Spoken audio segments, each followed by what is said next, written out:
These are just the potatoes that I use for my torta, and they're just russet Idaho potatoes. And what I'll do is I'll just skin the potato, and then I will chop it up into little pieces like this.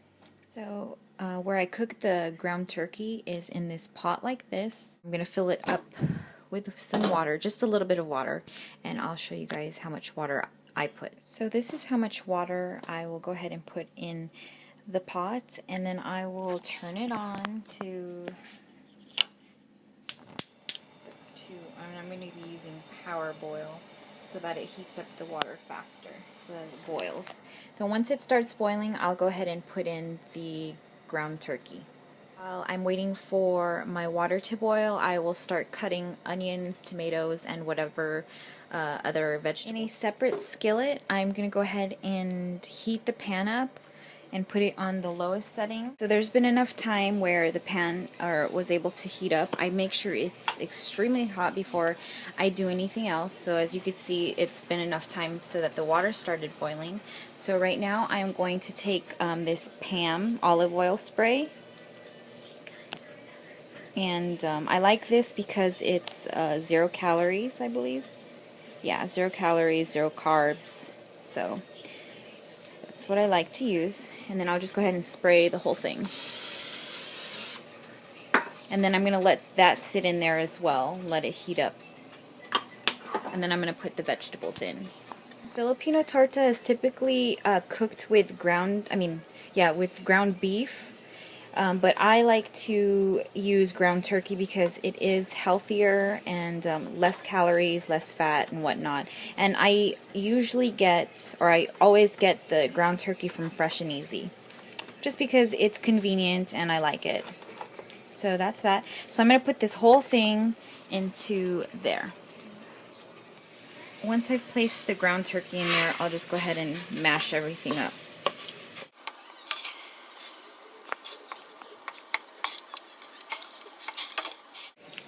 And then when it starts to get a little bit cooked, this is the point that I put the potatoes in so that they could get soft. So I'll go ahead and do that now. I'm going to go ahead and mix that in there.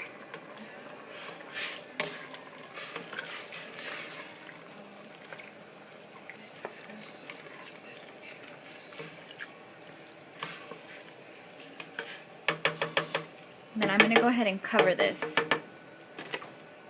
and let that sit for a while. Today I decided I'm going to put onions, tomatoes, and celery. So I'm going to wash it. Well, I already washed it.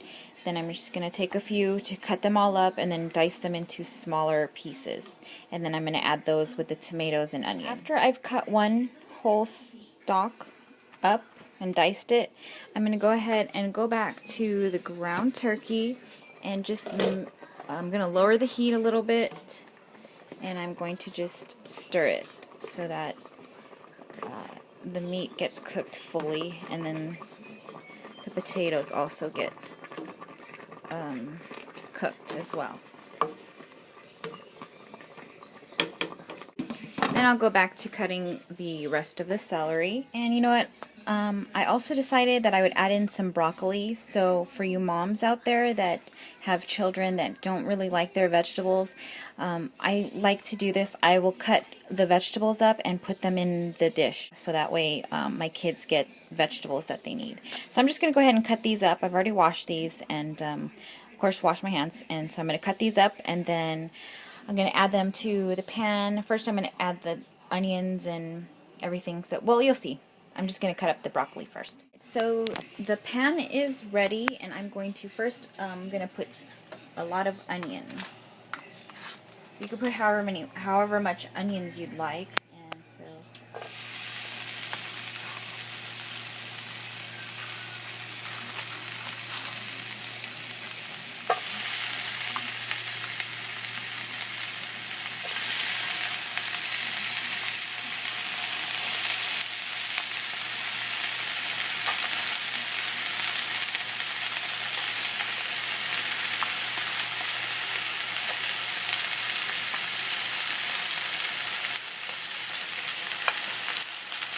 and then I'll let it simmer just a little bit.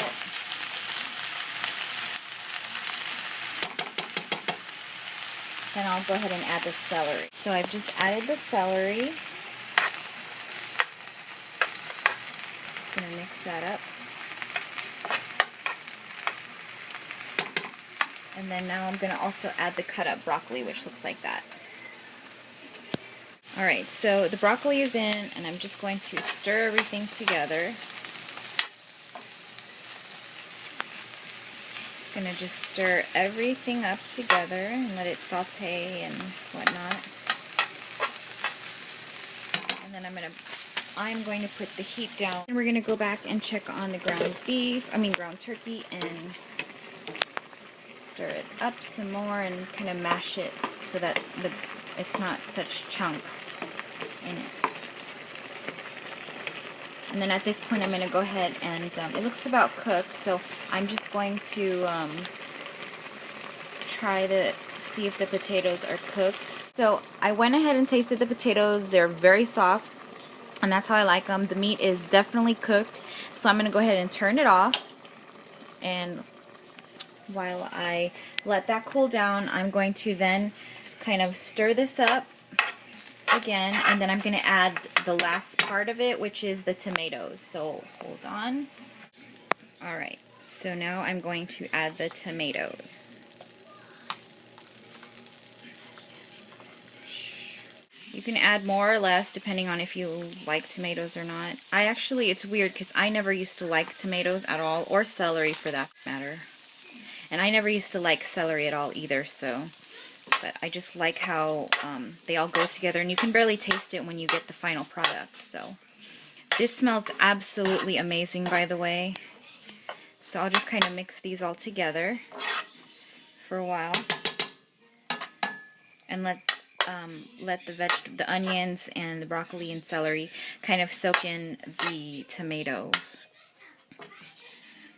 So I'll go ahead and let that sit for about a minute. So I've left it and let it sit and simmer for about another minute, and I'm going to turn off the heat and I'm going to let it cool. And while that cools, I'm going to go ahead and drain the water from here, and then I'm going to add the vegetables in here. Okay, so I'll be right back. So I've added the vegetables into the dish into the meat after draining it, and then I'm just going to mix that all together. So I'm actually going to put all of this meat into a separate container so that I could put it in the refrigerator and use it for later. So this is your finished product of what the main ingredients of the torta is. So I'm going to teach you how I make my Filipino torta.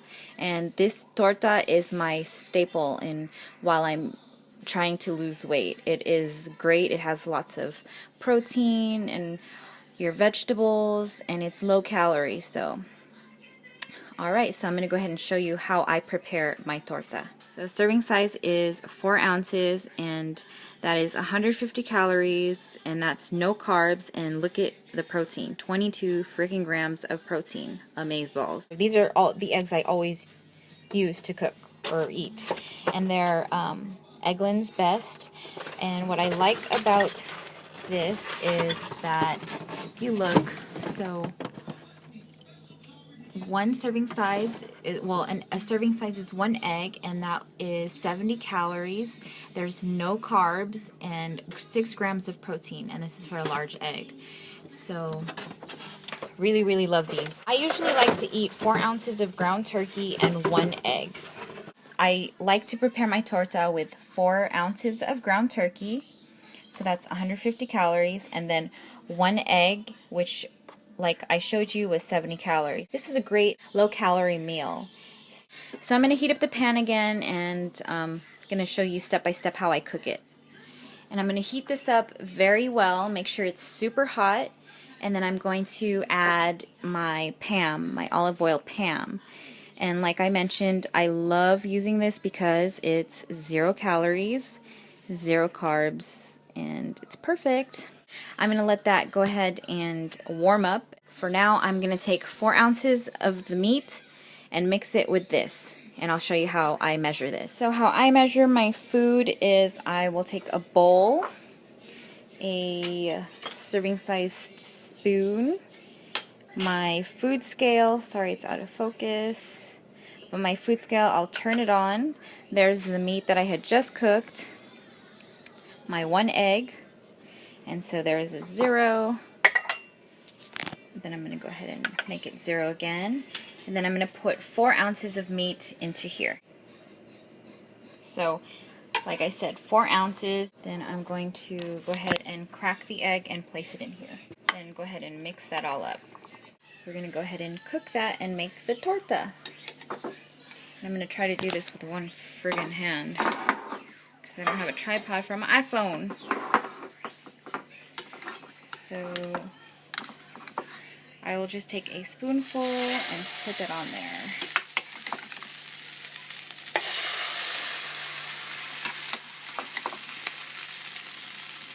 I like to make little ones.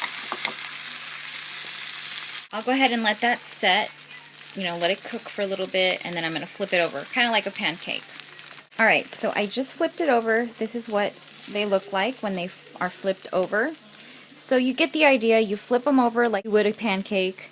And you don't have to necessarily use all the vegetables that I did. If you don't like broccoli or celery or whatnot, you don't have to use them. You can go ahead and use whatever veggies that you like or tickles your fancy. But I just prefer these, and I like to mix it up. This is the final product. This is my version of the Filipino torta.